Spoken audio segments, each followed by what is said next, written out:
así. Les hemos hablado al principio del programa, en la sección de Economía hoy, sobre el petróleo, porque hoy ha llegado a estar, bueno, con una subida del 2%. No llega, pero casi. El Brent, en este caso el petróleo de referencia en Estados Unidos, no, ese es el West Texas, en Europa, ha llegado a cotizar cerca de los $90 el barril, en los 89 concretamente, y todo parece por un ataque a una refinería rusa perpetrado por drones ucranianos. Bueno, vamos a intentar indagar en todo esto, en el motivo que hay detrás de que, bueno, pues después de este ataque realmente se esté viendo afectado el precio del petróleo, y lo vamos a hacer ahora mismo con la mano, bueno, con la ayuda en el día de hoy de Jorge Morales de Labra, director general de Próxima Energía. Jorge, muy buenas tardes. Buenas tardes. Bueno, Jorge, el petróleo parece que otra vez se está acercando a los $90 el barril. Es verdad que esta mañana parecía que subía un poquito más, ahora se está relajando un poco. ¿Cuáles piensas que pueden ser los motivos? Entiendo que está detrás también este ataque a la refinería rusa. Sí, bueno, ya sabemos que el mercado del petróleo es un mercado muy tenso. En cuanto hay cualquier incidente que no esperábamos, pues los inversores se ponen nerviosos y se dispara el precio, ¿no? Hay que recordar que estamos dentro del periodo de recorte de la OPEP, ¿no? De recorte voluntario de producción, efectivamente con una todavía tensión en Oriente Medio no resuelta, y hoy pues efectivamente nos levantamos con el ataque de drones por parte de Ucrania a una refinería rusa que también pues tensa más la situación, no cabe duda. Jorge, entiendo que bueno, el ataque a las refinerías rusas también es un factor, ¿no?, que afecta a los precios. Para que lo entendamos un poco todos, porque yo creo que es la manera más sencilla de entenderlo, ¿cuántos barriles podrían eliminarse al día de lo que es el mercado de petróleo refinado, en este caso de petróleo refinado ruso, por los ataques a las refinerías de Rusia? Porque es verdad que hoy contábamos que, según datos de Reuters, el 14% de las refinerías se habría visto afectadas ya, o de la capacidad de producción de las refinerías.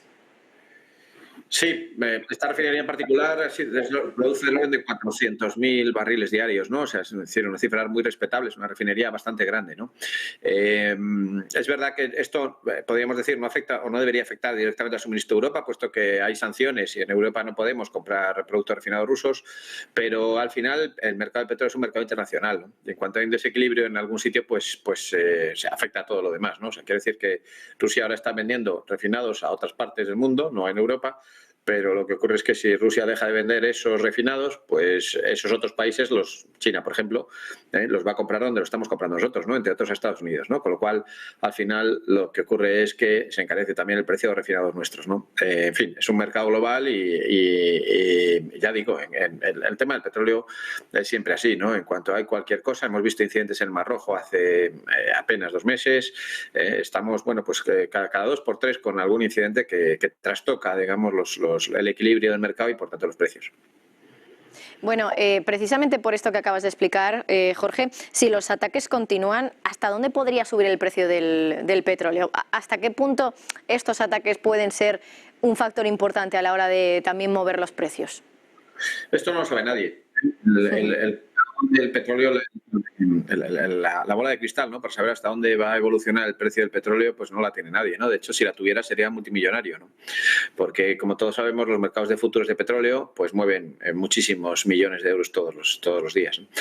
Así que es imposible saber dónde está, ¿no? Es verdad que estamos observando pues unos niveles ya muy lejos de los $70 el barril, que era el precio más o menos de equilibrio que teníamos ya el año pasado, y que estamos más cerca de los 90. Esto es lo que estamos viendo, ¿no? Y que si no pasa una cosa, insisto, pasa otra, y al final pues nos despegamos de esos precios de equilibrio. Ahora, ¿va a llegar a los 100 o no? Pues bueno, pues hay analistas que opinan que sí, hay analistas que dicen que depende mucho también de lo que ocurra con la demanda de petróleo. No olvidemos que esto es un juego de equilibrio y sobre todo la demanda de China, de cómo se tenga el crecimiento de la economía china, y a partir de ahí, bueno, pues es donde no sabemos muy bien. Puede ser que esto llegue a los 100 efectivamente fácilmente, o puede ser que vuelva a bajar en torno a los 80. Insisto, esto cambia cada día, ¿no? El consejo general debe ser, y más en la Unión Europea, alejarnos del petróleo cuanto antes mejor, porque es algo pues que no depende de nosotros, está fuera de nuestro control, y que cualquier incidente más o menos grave en escala internacional pues acaba afectando seriamente a nuestra economía. Así que nuestro objetivo debe ser, y es el de la Unión Europea, descarbonizar nuestra economía y ser cada vez menos dependientes del petróleo. Y puede afectar también a los precios, a la inflación, y hacer que todo lo que ha ocurrido hasta ahora, que es la bajada de la inflación hasta casi ya el 2%, pues se vaya un poco al garete, por decirlo así. Has mencionado el caso de Estados Unidos, y es verdad que Estados Unidos lleva mucho tiempo, desde que la OPEP empezó a producir esos, bueno, a gestionar esos recortes de producción de petróleo. Estados Unidos ha intentado compensarlo produciendo más petróleo, exportando más petróleo. Claro, si ahora vuelven a subir los precios del crudo por lo que está ocurriendo con los ataques a las refinerías, si se produce por fin esa subida que la OPEP está buscando durante tanto tiempo, ¿tiene margen Estados Unidos para seguir bombeando crudo para relajar esos precios del petróleo? Pues tampoco sabemos si tiene margen, porque efectivamente depende mucho del fracking y no sabemos si puede seguir bombeando más, si puede incrementar. Pero el problema de Estados Unidos es que está en campaña preelectoral y sobre todo al señor Biden no le interesa que suban los precios del petróleo en este momento, ¿no? O sea, básicamente porque no le interesa que la gente, al repostar combustible en la gasolinera, pues vea que han vuelto a subir los precios de los refinados en particular, ¿no? Así que, bueno, digamos que Estados Unidos no está muy conforme con esta estrategia ucraniana de atacar con drones instalaciones petrolíferas rusas, y bueno, yo creo que es realmente seguramente el argumento más sólido que tenemos de que no creo que esto vaya a ir mucho más allá. Luego es verdad que está el gas, Jorge, que al contrario ha llegado a bajar ya a niveles que no veíamos desde antes de la crisis energética provocada por la invasión de Rusia sobre Ucrania. ¿Se puede decir ya que esa crisis, viendo los precios en los que estamos y viendo también todo lo que ha hecho Europa para alejarse del gas ruso, esa crisis ya es historia? La crisis del gas en Europa, sin duda. Porque básicamente lo que ha hecho Europa es diversificar el suministro y ahora depender muchísimo menos de Rusia y en particular de los gasoductos rusos, ¿no? Ahora, vuelvo a lo mismo de antes, con el petróleo es exactamente el mismo argumento. El mercado del gas es un mercado internacional y ahora mismo lo hemos reequilibrado. Es decir, proveedores que antes suministraban a otras partes del mundo, ahora nos suministran a nosotros, y algunos proveedores, como es el caso también de Estados Unidos, han incrementado notablemente su producción. Y esto, pues bueno, pues nos ha permitido salvar la crisis, ¿no? Pero la solución no es cambiar de cromos cada vez que hay una guerra. La solución es dejar de depender del gas. La solución es que todas las personas que nos estén viendo y que tengan en su casa un doble sistema para climatizarla, que tengan, por ejemplo, una caldera de gas y también tengan una bomba de calor, esa que nos permite enfriar la casa dentro de pocos días, seguro, en verano, pues, y que también es reversible, que nos permite calentarla en invierno, pues que opten por esta segunda opción. ¿Vale? Es decir, que en lugar de quemar gas, en la medida de lo posible, electrifiquemos la demanda, puesto que la producción de electricidad, cada vez es más autóctona.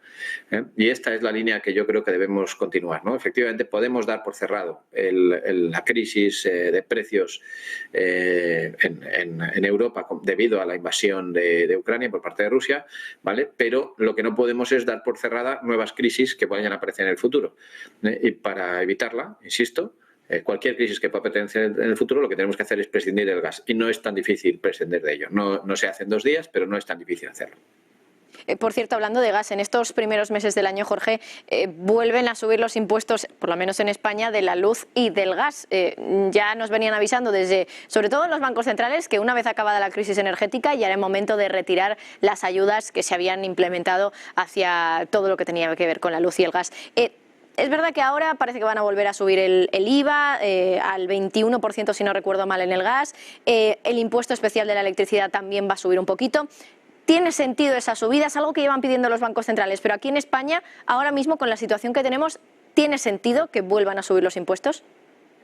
Por supuesto, y lo que no tenía ningún sentido es que la luz ya tenía el IVA del 21% desde hace un mes, desde el 1 de marzo, y ahora tuviéramos el gas en el 10%, ¿no? O sea, es decir, subvencionado el IVA del gas, ¿no? Cuestión distinta es que podamos discutir sobre si el gas y la electricidad deben tener o no un IVA general. O un IVA reducido como hay en otros países de Europa, ¿no? Esto es una cuestión, un debate diferente, ¿no? Pero, desde luego, si aceptamos que el IVA debe ser el IVA general, ahora ya no hay razón para proteger ni al gas ni a la electricidad, puesto que ya están en niveles, en el caso del gas ya casi precrisis, estamos en niveles de 26, 27 euros el megavatio hora, cuando el normal es en torno de 20, o sea, no estamos, es que hemos llegado a niveles de 300 durante la crisis, o sea, es decir, es verdad, todavía no hemos tocado esos niveles precrisis, pero estamos muy cerca, lo hemos visto en 23 hace un mes. Y en la electricidad lo estamos viendo claramente por debajo de los niveles precrisis ya, o sea, niveles, marzo ha cerrado en 20 euros el megavatio hora cuando lo habitual es un precio en torno a 45, ¿no? O sea, es decir, menos de la mitad del precio normal, ¿no? Con lo cual, efectivamente, tiene toda la justificación económica el retirar los apoyos, las subvenciones fiscales que se habían dado durante la crisis y que ahora pues ya no tienen ningún sentido. Jorge Morales de Labra, director general de Próxima Energía. Siempre es un placer poder charlar contigo aquí en Negocios Televisión, así que muchísimas gracias, Jorge. Gracias a vosotros. Y nosotros